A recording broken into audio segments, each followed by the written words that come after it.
전반적으로 이제 세계는 코로나 사태의 희생자나 치유나 이런 쪽에 대해서, 이걸 좀 분리하기 시작했어요. 그러니까, 이제, 이탈리아나 영국, 뭐, 미국 이런 쪽 같은 경우에는 지금 이제 항체를 가지고 하는 이제 막 10분, 15분 조기 진단 키트, 이게 정확률은 70% 정도밖에 안 돼요. 근데 왜 이 키트를 쓰는지 빨리 구분해낼 수 있거든요. 그러니까 이건 이제 중증인 환자한테 가는데 이런 중증인 환자들 중에 30% 이상을 못 걸러내기 때문에 결국은 이 보이지 않는 무증상자들이 가서 외부적으로 확산시키는 걸 막을 수가 없어요. 이걸 하려면 한국의 PCR 방식이 반드시 필요합니다. 그러니까 궁극적으로 이거를 환자를 확진하는 용도 이외에 완벽한 방역을 위해서는 PCR이 꼭 필요하기 때문에 한국의 진단키트 방식은 전 세계 표준이 될 수밖에 없습니다. 이걸 마무리 짓기 위해서는. 자, 문제는 이렇게 진단이 되고 난 이후에 치료, 대부분의 국가들이 포기했어요. 60, 70대 노인들에 대한 어떤 치료 자체는 진지하게 포기했고 기존에 있는 확진자들 같은 경우에도 의료 시스템 붕괴를 핑계로 하고 거의 치료를 해주지 않습니다. 이렇게 해서 만들어지는 사망자들이 뭐 200만을 넘을 것으로 전 세계적으로 따지면 200만을 넘게 발생할 수도 있을 걸로 보여요. 이게 한 날씨가 더워져도 여름이 돼도 죽질 않는데요. 네, 이번 바이러스는 희한하게도. 그래서 2년 이상 창궐이 될 거고, 그로 인해서, 어, 고비가 이제 꺾이긴 하겠지만, 지금에 있는 진단 시스템을 운영하는 국가들은 완벽한 방역이 이루어지지 않는다는 겁니다. 어느 정도까지는 그래프를 꺾어 내릴 수 있겠지만 제로에 수렴할 수 있게는 못 꺾어낸다는 거예요. 지금 방식으로는. 그래서 이거를 할 수 있는 방식은 백신이 나오거나 한국처럼 PCR로 위험 가능성 있는 사람들을 전수검사하는 수밖에 없는데 국민이 많거나 비용이 들어가는 게 엄청나게 이제 높게 책정이 되기 때문에 외국 같은 경우는 최소 3, 40만 원 이상 뭐 우리도 비슷한 비용이 들기는 합니다만 3, 40만 원 이상 되는 거를 수천만 원대 시행할 수 있을 만한 재력을 가진 국가가 별로 없기 때문에 이 방식이 도입되기 힘들어요.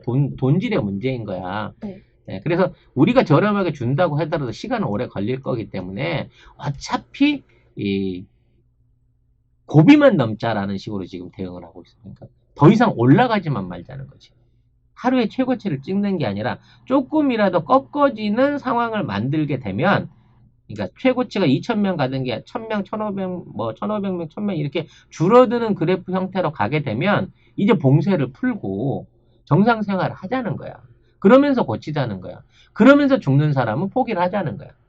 그러니까 이거는 그 반쯤 풀려져 버린 집단 면역인 거죠. 이게 왜 실업률이라든지 이 봉쇄되어 있는 상황에서 경제 지금 정지 상태가 코로나보다 더 무서운 거야. 돈을 못 벌고 얘들이 실업자가 되고 폭도가 되고 아이고, 난동을 피게 되면 병으로 죽으나 씨 폭동 나서 죽으나 마찬가지 상황이 되니까 어떻게든 일자리를 줘야 된다는 게 세계 정치 지도자들의 어떤 철학인 거예요. 그러니까 한국이 너무 부러운 거지. 봉쇄도 안 했지. 뭐 휴교령은 계속 유지는 되고 있지만 온라인 수업으로든 어떻게든 대체하는 방식을 찾아가고 있지.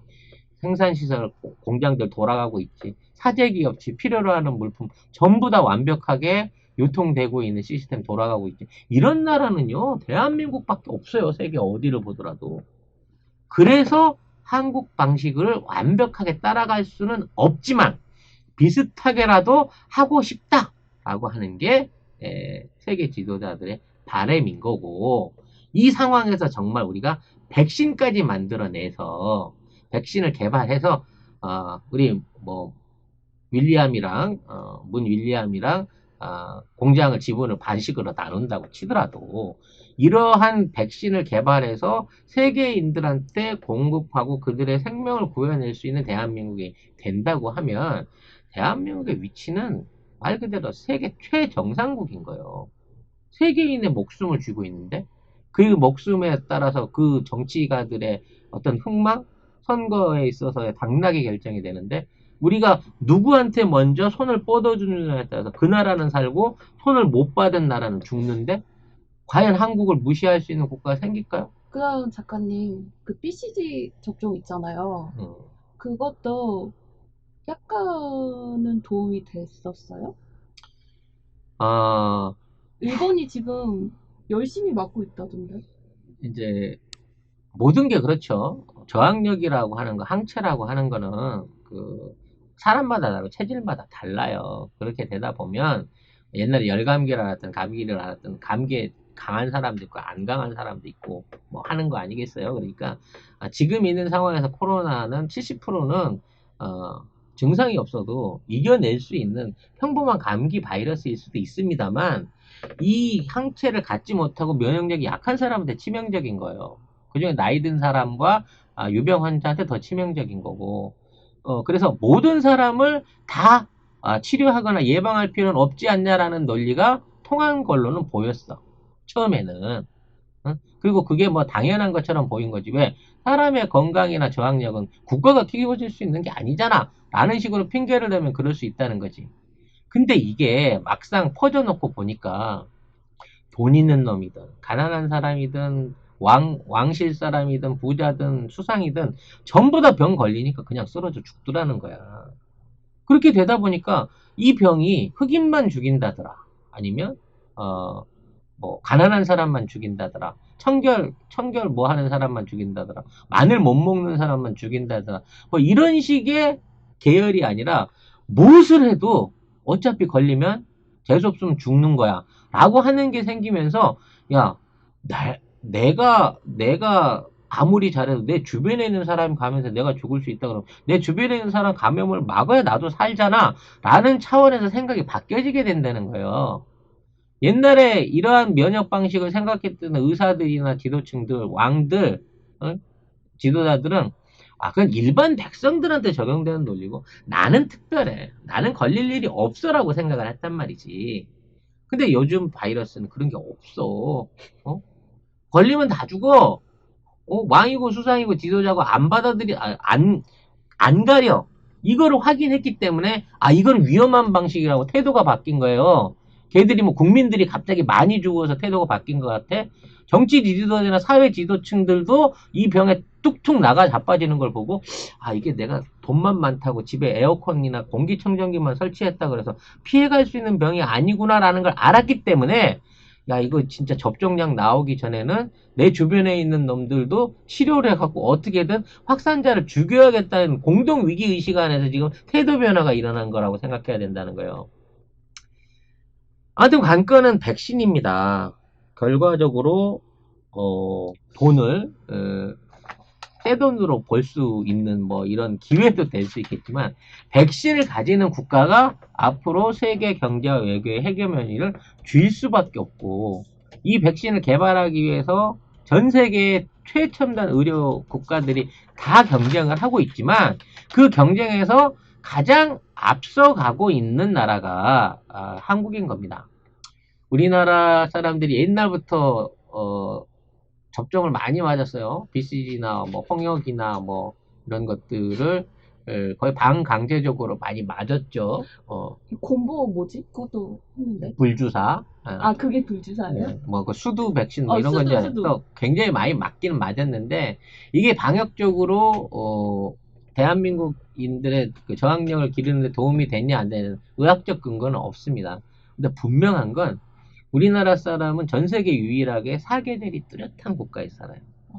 영하 40도와 영상 30도를 넘나드는 영하 40, 뭐 영상 35도도 가니까 무려 80도의 날씨를 넘나드는 이러한 가혹한 환경 안에서 생존하고 살아오고 거기에 맞춰서 자생하는 식물들을 섭취해가면서 비타민과 저항력을 키워온 세상에서 어찌 보면 가장 버라이어티하고 다이나믹한 환경에서 살고 있는 게 한국 사람이기 때문에 이러한 한국 사람이 정학력에 강한 거는 당연한 거고요.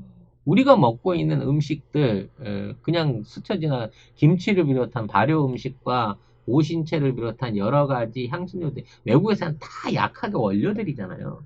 이런 음식들을 그 평상시에 음식으로 섭취하고 있는 대한민국의 저항력이 당연히 좋을 수밖에 없죠. 심지어 농작물이 다 고퀄이야. 그렇지. 우리는 품질 떨어지면 아무리 값비싸도 안 먹는 그런 민족이잖아요. 그렇기 때문에 진짜 자연을 통해서 또는 우리 일상적인 생활을 통해서 얻어낸 한국인의 생활 방역의 힘, 생활 면역의 힘이 정말 이 지금에 있는 우리 이 콜라 바이러스를 이겨내고 또 그거를 이겨낼 수 있는 항원이 한국 사람 몸 안에서 발견되는 게 전혀 새롭지 않다니까. 당연히 그럴 수 있는, 그럴 가능성이 가장 높은 국가가 대한민국이라서 우리가 그거를 만들어낼 가능성이 높다는 거예요. 그리고 그걸 통해 가지고 전 세계인들을 100% 치료할 수 있다잖아. 네. 지금 코로나가 걸려서 그냥 낫고 끝난다고 해서 끝나는 게 아니래요. 후유증을 꼭 남긴다는 거야.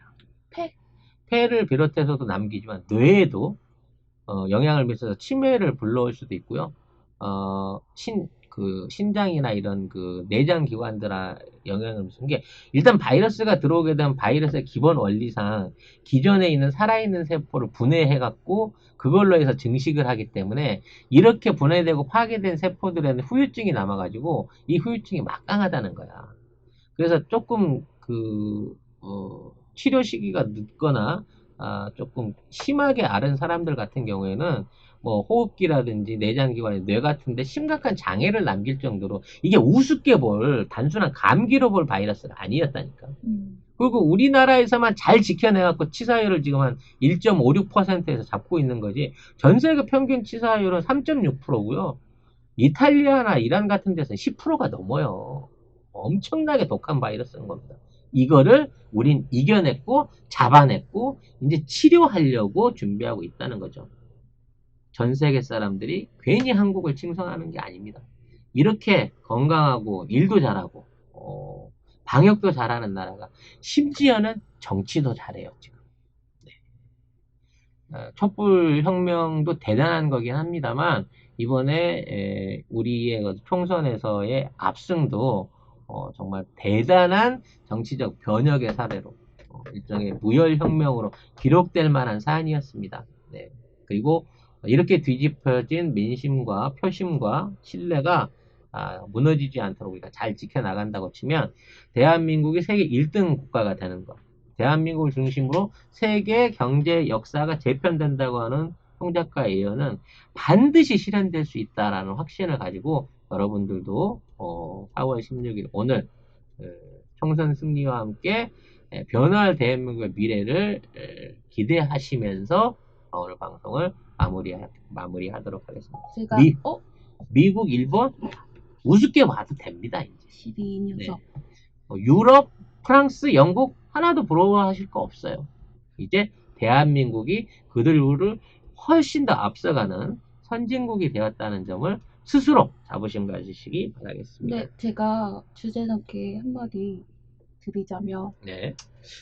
이번에 코로나를 극복하는 과정에서 우리 국민들 한 사람 한 사람이 자존감이 굉장히 많이 높아졌다는 걸 많이 느꼈어요.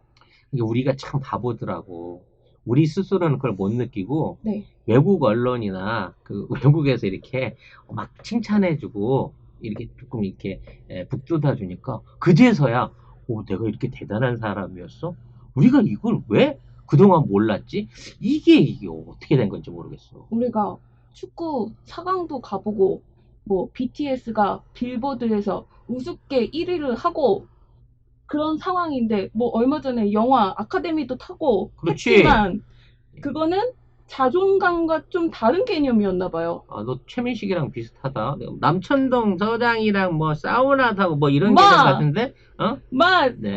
네 아버지랑 그런데 하여튼 그런데 그 자존감이 높아진 게 이번에 표심으로 나타났다고 저는 이번에 느꼈거든요. 근데 이거를 말해주는 사람이 없었던 것 같아요. 논평에서. 좀 놀라운 게 종편이 네. 그 좋은 선거 방송, 개표 방송을 다 끊어버렸어요. 에? 하다가 다 끊어버렸다고. 그게 뭔 말이에요? MBN이나 A채널 이런 데서 네. 투표 이 진행 상황을 중계를 하다가 끊어버렸다니까. 계속해서 지니까. 그리고 오늘 아침 중계를 끊었다고? 오늘 아침에 돼서도 얘네들 뭔 소리 하나 보려고 지고 나서 뭔 소리 하나 보려고 방송을 틀었는데 야 평론을 거의 안 해. 옛날 같으면 막 선거 결과를 놓고 뭐라고 난리를 칠 건데 평론을 거의 안 하더라. 그만큼 걔들한테도 충격적인 패배인 거죠. 검언들, 이게 마지막 남아있는 적폐인 정치, 검찰, 언론들은 이번 사태를 통해 갖고 이제 마지막 무기까지 잃었구나. 심재철이나 나경원 날라간 걸로 인해서 이제 더 이상 대한민국에 우리를 법적으로 도울 세력이 없어졌구나라는 걸 느끼고 있고, 이제 함부로 거짓 방송, 모함 방송, 가짜 뉴스들 못하게 될 거예요. 선거 하나가 이 모든 거를 바꿔내고 있고 그 변화가 보여지고 있는 겁니다, 여러분. 축하드리고 감사드리고 우리 같이 자랑스러워하면서 오늘 하루를 기쁘게 만찬하시고, 이 모든 그 빌미, 어떤 그 아픈 이런 개혁의 시작 단초를 만들어줬던 이 4.16 세월호 이 참사에 관한 어떤 추모의 마음도 잊지 말고 기억할 수 있었으면 라고 생각을 합니다. 정말 의미 있는 날이 되었다고 생각을 합니다. 네. 네, 오늘 방송은 여기서 정리할 우시는 거고요. 거 아니죠? 네, 제가 요즘 그 나이가 들어서 막 울컥울컥 합니다. 이런 얘기 할 때마다. 방송 끝나면서 이제 소회를 좀 하자면, 제가 팟캐스트 방송을 시작한 게 이제 7년 전인데, 예, 방송 시작하고 얼마 안 돼서 이제 이런 그 세월호 사고가 있었죠. 이게 천안함 사고 있고 얼마 안 돼서 방송을 시작했는데, 과즙이래. 네. 저는 무슨 과일인가요, 여러분? 네. 세월호 사고가 있었고, 그때는 이제 그 표현할 수 없는 분노 때문에 정말 미친 듯이 방송을 했던 기억이 납니다. 그 방송을 하면서, 방송을 하니까 내 속은 후련한데, 이런 얘기를 누가 기울여 줄까? 일반 유명인도 아니고 소시민인 우리 어떤 소시민의 얘기들에 공감하고 이게 세상을 바꿀 수 있을까라고 하는 어떤 그 막연한 좌절감을 느꼈던 적이 있어요. 결국 이 나라는 안 되는 거 아닌가? 이 나라에서 보수는 못 이기는 거 아닌가? 대구 PK가 뭉치면 못 이기는 거 아닌가? 그런 좌절감을 가졌던 시절이 분명히 있었습니다. 말은 그때도 이 박근혜 정권 무너뜨리고 세월호 진상규명 하겠다고 앞장서서 얘기를 했었지만, 과연 내가 이룰 수 있을까라는 두려움 또는 어떤 의심은 조금은 있었다는 거죠. 근데 그게 제 자신의 착각이었고, 저뿐만 아니라 더 많은 국민들이 그러한 부조리에 분노하고 이걸 바꾸기 위해서 노력했고 행동했고, 또 그러한 노력들이 꾸준히 이어지면서 정말 못 허물 것 같았던 박근혜 탄핵을 만들어냈고, 촛불 시민혁명을 통해 문재인 정부를 만들어냈고, 지금 그토록 갈망했던 총선에서의 지역구도를 타파, 물론 더 심해진 것도 있다고 합니다만, 어찌됐거나 보역 갈등을 뛰어넘는 진보 진영의 승리를 끌어오는 데까지 불과 6, 7년이라는 세월밖에 걸리지 않았습니다. 처음에 너무 힘들었어요. 저쪽에 끌려져 있는 거를 잡아당겨서 여기까지 갖고 오는 너무 힘들었는데요. 이제부터는 정말 편안하게 내리막길로 이 결과들을 밀고 나가서 정말 기대도 못했던, 상상도 못했던 새로운 대한민국을 만들 수 있을 거라는 확신이 됩니다. 그러한 확신에 같이 동참해 주신 애청자 여러분한테 개인적으로 감사 말씀을 꼭 드리고 싶습니다. 이 방송을 들으신 지 1년 되신 분도 있고, 방송 초창기부터 다 듣고 계시던 분도 있고, 많은 분들이 있습니다만, 어떤 분이 되셨든지 간에 제 방송하고 같이 참여해서 오늘의 이 승리를 나 혼자만의 승리가 아니라 우리 모두의 승리이고 앞으로 미래 세대를 위한 승리라고 말할 수 있는 기회를 주신, 그리고 그 말을 들어주신 여러분께 오늘 정말 큰절이라도 하고 싶은 마음으로 감사와 네, 자축의 인사를 드리고 싶습니다. 오늘 방송 들어주셔서 대단히 감사합니다. 수고하셨습니다. 네, 저도 너무너무 감사합니다. 고생하셨어요.